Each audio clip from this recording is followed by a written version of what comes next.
FBD, I want to point out that you asked for this. I don't normally set out to be unkind to people, but you wanted feedback. I need to preface my statements by saying that I grew up in Vermont. I grew up in Putney, Vermont. Some of my earliest memories of skiing are of being up at Dusty Ridge and watching through the trees as Bill Koch and Jim Galanis and Tim Caldwell cruise by effortlessly. Those guys were all Red Group World Cup skiers at the time, at a time when you needed a top 15 in the World Cup to even score points. And that was some formative imagery. That's what I understood skiing to be. As a older skier, but a young coach, I watched a lot of developing athletes come up. And I remember at junior national championships in Ishpeming, where I was the head wax coach, Luke Bodensteiner, who was close to my age and was a recently retired athlete and had moved into a leadership role at U.S. Skiing, came up to me and he said, "That Andy Newell sure can classic ski." Incidentally, both Jim and Andy are going to make their own comments on this, and hopefully they're going to be more kind than me.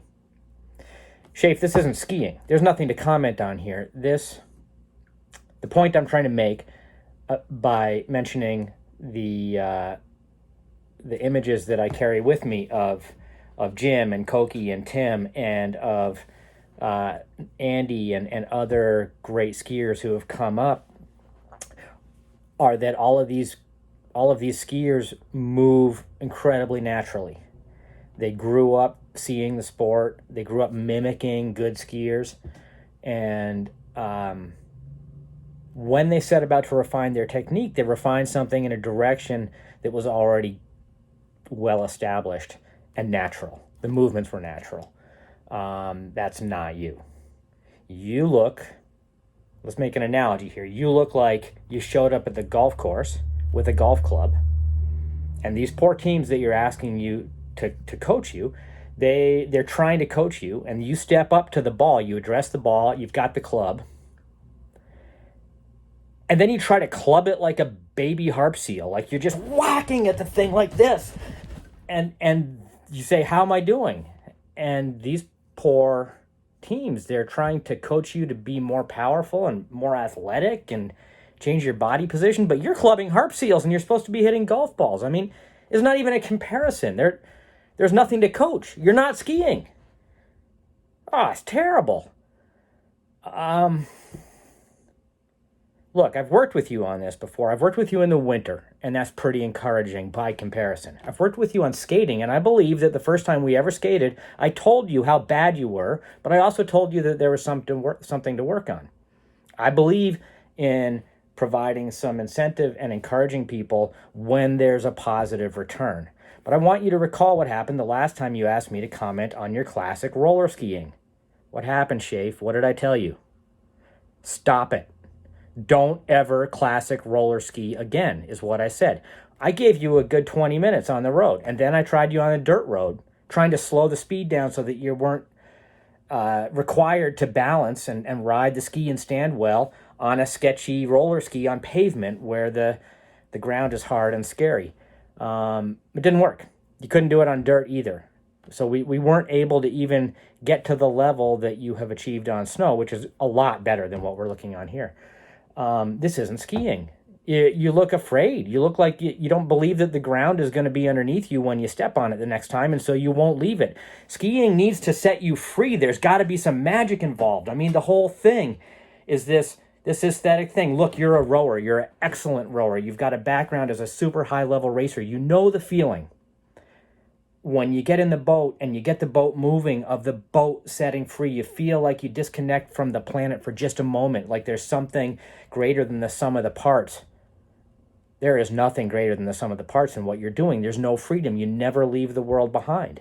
You don't stand on the damn ski. It's a problem. You can't ski unless you can stand on the ski, and you can't stand on the ski. You can't stabilize your body. You have what a physical therapist would likely describe as a lower cross syndrome. You're super dominated by hip flexors and lumbar spinal stability. You got no contribution from your glutes. Your abdominal stability is really, really poor. You can't even stand on the ski, on roller skis, because you look afraid. So these guys have been set up. It's a bad deal for the coaches because there's no way for one of them to win. They're out there trying to help you with your golf swing while you club seals, and it's just not going anywhere. Having said that, let's take a little look. I'm putting on the white helmet team, the first video you sent, the before video from the white helmet team, and we're just gonna have a look-see. Oh.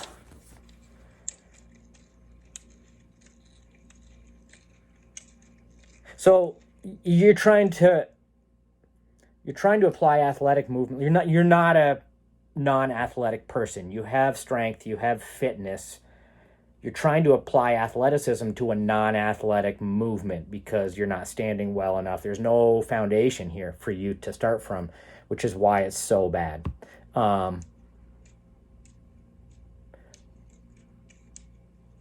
Yeah, this is bad. I'll give you a 2.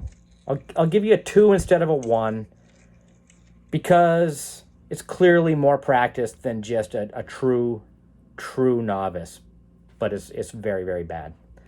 We're going to look at the after from the white helmet team now. And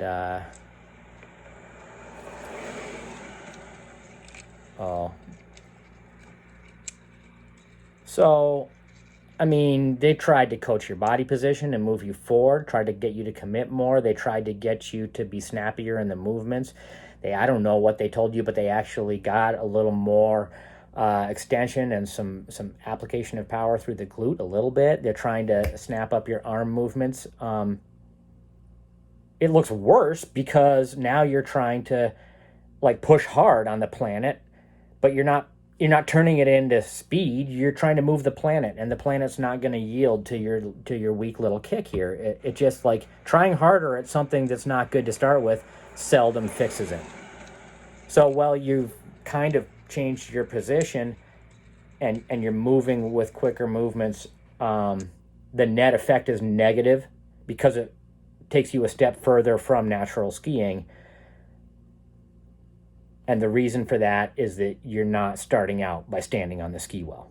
You got to be able to stand on the ski and glide. You got to be able to, I mean, Shafe, you surf. You can't surf without standing on the board. Maybe you're just as bad at surfing. I wouldn't know. I've never seen a video of you surfing. I've just heard that you do it. Maybe it's as agonizing as this. Skateboarding, have you ever skateboarded? I'm not sure I want to see that either. Let's go to the red team. Oh, okay. So before and after. I'm going to say it was 2 before. I'm going to say it was like a 1.5 after. I appreciate what they were trying to do, but they needed to tell you to stop and go home. Or go double polling. That's good advice. You double poll pretty well. Okay, red team. So that's a negative 0.5 for the white helmet team. Red helmet team, what do we got? Okay, it's a different location. It must be a different day. Looks like you slept badly. What is wrong with your back? Okay, everything that was wrong with the first one is worse now. And it's more exaggerated. You're so far off the front, like there's no relaxation. There's no, even standing still, the last frame of the video where you're not even trying to ski, you can't even stand up straight on 2 legs. Your posture's not that bad. I mean, we spent a lot of time together. You can walk. What's wrong with this? Oh my God, that's terrible. That's a 1. Okay. Oh, for Christ's sakes. Okay. Look it. When they have you ski without poles, it really underscores everything that's wrong with this. Because it turns out the poles are a bit of a crutch. And you're just leaning on them to keep you up because you don't believe that your legs are going to hold you, and your position over the ski is so poor. But when you're skiing without poles, this is when you really see that what I was referring to as lower cross syndrome. I'm not a physical therapist. I don't know what I'm talking about. I've just heard this described because it was something we had to work with Hoff and with Bird at different times as they overdeveloped hip flexors and got into a really bad postural setup with this extreme lumbar arch and really poor body position to start with. This is terrible. Okay, look, again, well-meaning feedback. They're trying to improve things, open up your stride, get you moving better, get you gliding better. It's making it worse because the starting point's too bad. You need to be told to go home. Look, I'm going to say it again. No more striding on roller skis. You can't do that. You're making it worse. Every time you go out on roller skis and try to classic stride, you become a worse human being. That's not the point of the sport. Shafe, double pole. You're good at it. You killed the Marcialonga and the Vasalope. Like, just double pole, dude. It's not that hard. Set up a positive feedback loop and pursue it. Don't work hard to make the sport worse. It's a hard sport. You need a foothold. Until you get a positive feedback loop established, everything you do is just toil. You're just working hard to make it worse. This is a terrible setup. Just practice striding on snow. No more roller ski striding. None. Stop it. Stop it. Enough.